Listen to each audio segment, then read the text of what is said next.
Well, good morning, and welcome to day one of a new devotional series.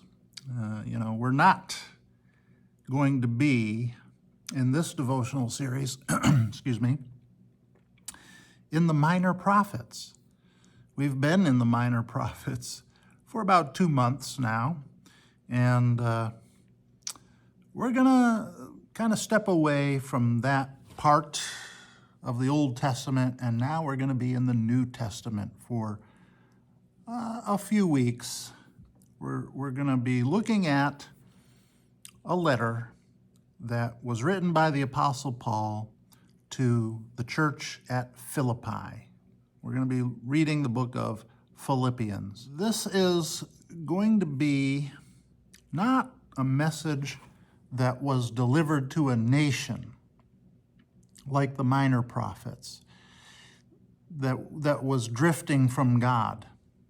This is going to be a little different. This is a personal letter from a pastor to a church that he dearly loves. And this book has been called by many people over the years the Book of Joy. And we're going to take our time with it. So I know we're used to a chapter a day. We're not going to hurry through this book at that pace. Instead, we're going to really look at this, let's say, paragraph by paragraph. And we're going to be asking, as we do that, what is God saying to us today? And in fact, this devotion today, we're not even going to start that process yet. Today, I just want to look at the book of Philippians from a bird's eye perspective. It's important to remember something remarkable about the book of Philippians, the book of joy. All right, it's all about joy. Paul wrote this joyful letter from prison. And so point number one is joy is the theme of Philippians. That's one word that is going to appear in this book over and over and over again is the word joy, and the word rejoice, and the word rejoicing. In fact, Paul speaks about joy nearly 20 times in this very short book, 4 chapters. But over and over, Paul talks about joy. And remember where Paul is. He's under guard. His freedom has been taken away. He doesn't know whether he's going to be released or executed. And yet joy fills these pages. You know, Christian joy is not rooted in circumstances. It's rooted in a perfect Savior. Romans 15, verse 13 says, "Now may the God of hope fill you with all joy and peace in believing."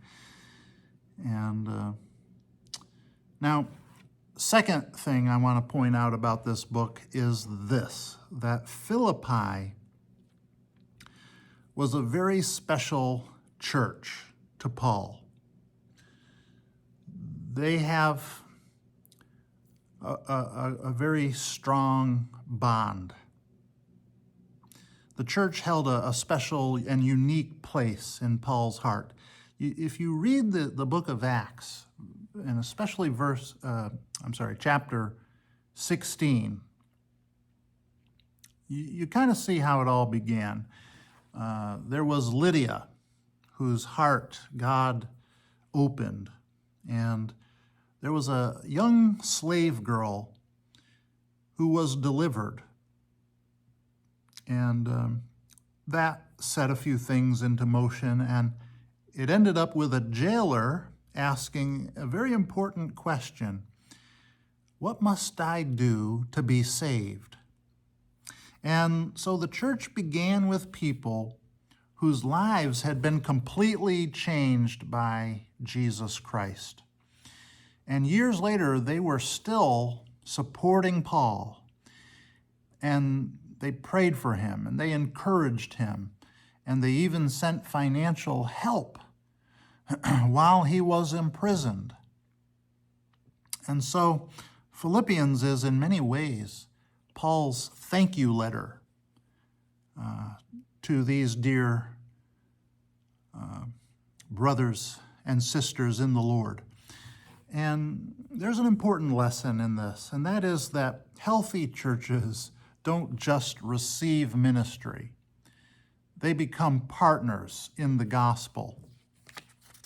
Third point is this. Paul's circumstances did not change or did not control, let's use that word, did not control his outlook. Think about his situation. He couldn't travel. He couldn't preach in the marketplaces, which is something he would have loved to do. He couldn't plant churches, which is absolutely something he would have loved to do. He couldn't visit his friends. He was in such a uncomfortable situation. And yet, while most people would have kind of thought, oh, that's it, my ministry is over, Paul saw it differently. He believed God was still at work. And one of the great themes we're going to discover in this book is that God is never limited by our circumstances. Sometimes he accomplishes, in fact, his greatest work through seasons that we would never choose. That brings us to a verse I do want to read here in Philippians chapter 1, which is verse 12. Paul says, "Now I want you to know, brethren, that my circumstances have turned out for the greater progress of the gospel." Key verse, and one that we'll kind of look at more in depth later, but it really beautifully introduces the whole letter. Fourth little point I want to make in this devotion is this, that this letter does actually cover a variety of very important themes for us. Because over the next several weeks, we're going to learn about, for instance, like we said, joy in difficult seasons. But we're also going to learn about the importance of Christian friendship. We're going to learn about humility and about unity and about contentment. And we're going to learn about prayer. And we're going to learn about peace. We're going to learn about living for Christ. We're going to learn about standing firm in faith. And we're going to learn about pressing on toward spiritual maturity. And most importantly, of course, we're going to learn more about Jesus. One of my favorite hymns is a hymn called More About Jesus. And I don't know why I mentioned that, except as we read this letter, that's what it's going to be. It's more about Jesus. Every chapter points us back to him. I'll leave you with one question. How can a man sitting in prison write one of the happiest books in the Bible? Well, that's the question that Philippians answers. Paul's joy wasn't rooted in comfort. It wasn't even rooted in freedom. It was rooted in Jesus Christ.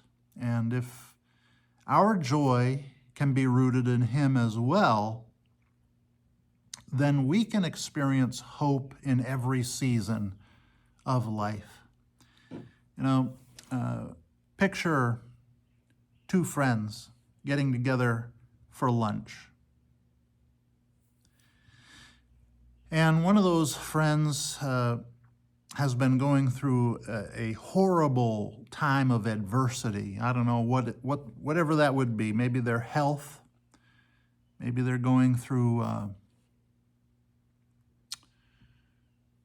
divorce or the loss of a loved one. Major season of adversity. And the other friend who is sitting in that booth in that restaurant across from them is there to encourage them. And they sit down. And as they begin to talk, the conversation takes a surprise turn. And the friend who was there to do the comforting ends up being encouraged and comforted by the friend who has gone through the horrible time, the horrible season of adversity. That would be a little bit of a surprise, wouldn't it? Well, that's kind of what happens here in the book of Philippians. Paul is going to do that for us. He's going to encourage us from a prison cell. And I pray that over these devotions, God will deepen our joy and strengthen our faith and help us discover what it really means to live with Christ at the center of everything. We'll pick it up tomorrow. See you then. Bye-bye.